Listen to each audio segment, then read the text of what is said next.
I was just thinking something funny we did to one girl. There was one girl, and we always, a group of us, like maybe 8 or 9 of us, who always were together between classes, and in the, in the snack bar, we'd always be together.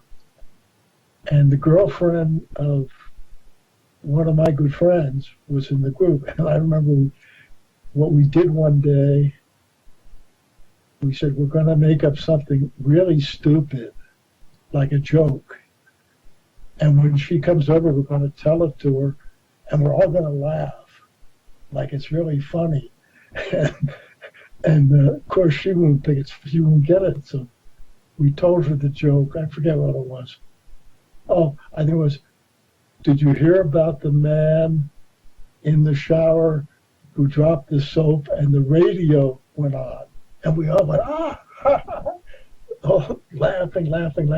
And she's there like, I don't get it. And we said, Maria, you got to get it. It's funny. And we drove her crazy. That's the kind of stuff we did. I don't remember. Oh my God. I don't remember. I'll have to think. Anything special or?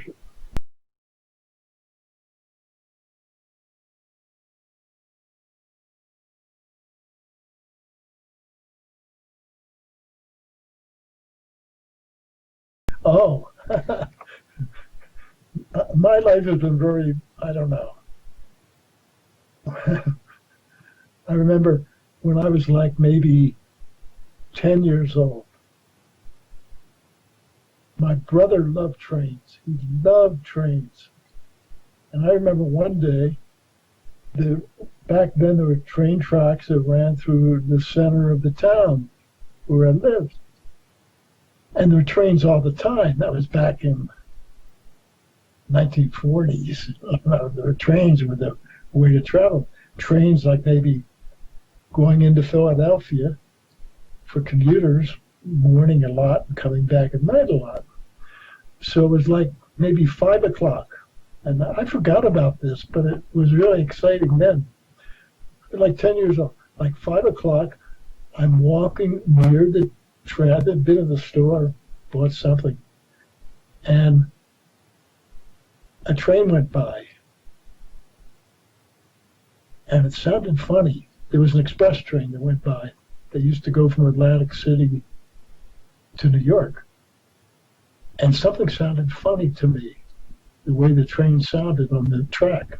There was a piece out of the track had fallen off out of the track.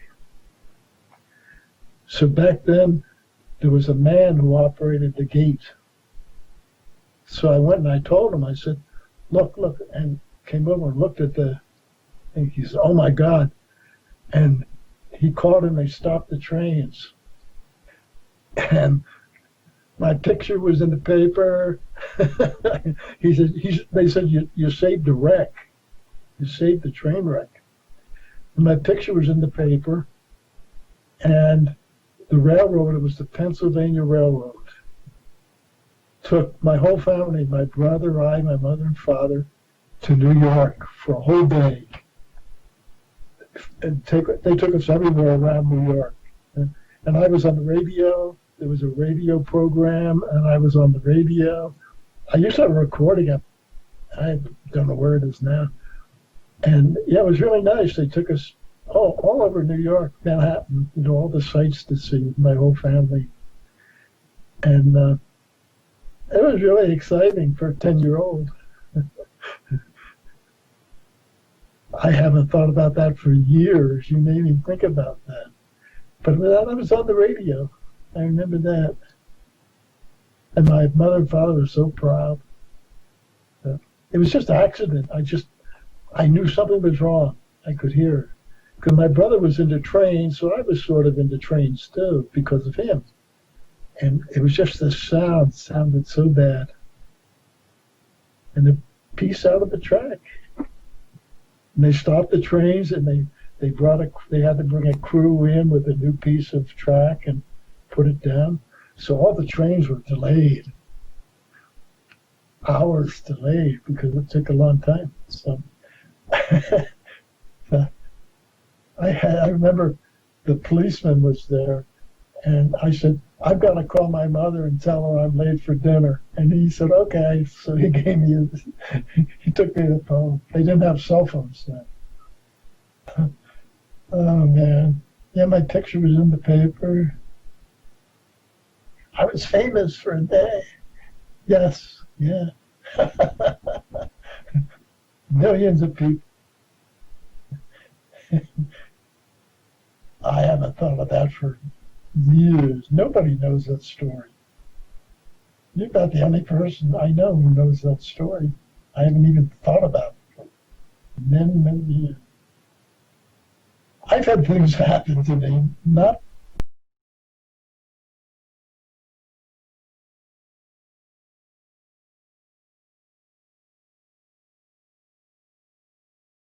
I don't know why you want to hear a funny thing. I just happen to think of something with my sisters. The two, the two sisters you see in the picture,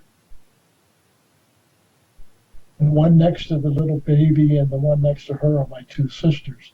The one in front is my cousin. So my two sisters, for their 18th birthday, I took them to Mexico. And back then, Mexico was different. It was really nice. So I took them to Mexico. And we had a good time. I was with a friend of mine, and we had a really nice time. I rented a car and drove around, and we went on the way to Acapulco. There's a town called Tasco, and it's famous for gold and silver back in colonial days. And it's a tourist place, but it's a really nice town. So we go into a store, and this is really nothing, but we talk about. I always bring it up to my sisters when we're together. We're in a store, and Connie is notorious for looking at rings and stuff, and she starts bargaining with the owner because in Mexico it's all bargain, all bargain. So she finally got it down to like, it was like a half an hour business. She finally got it down to like 25% of what he had asked for, which is really unheard of. And then she turns to me and she says, no, I don't think I want it. And I said, Connie, if you want us to get out of here alive, you better buy it. And she did. Because she's always that way. She look at things and say, yeah, I'll buy it. And then she doesn't want it. But I said, you better buy it. And she did. So, this stupid thing. I don't know why I tell you these things. You ask. And I always bring that up. I said, remember when we were in Mexico and, and you didn't want that ring?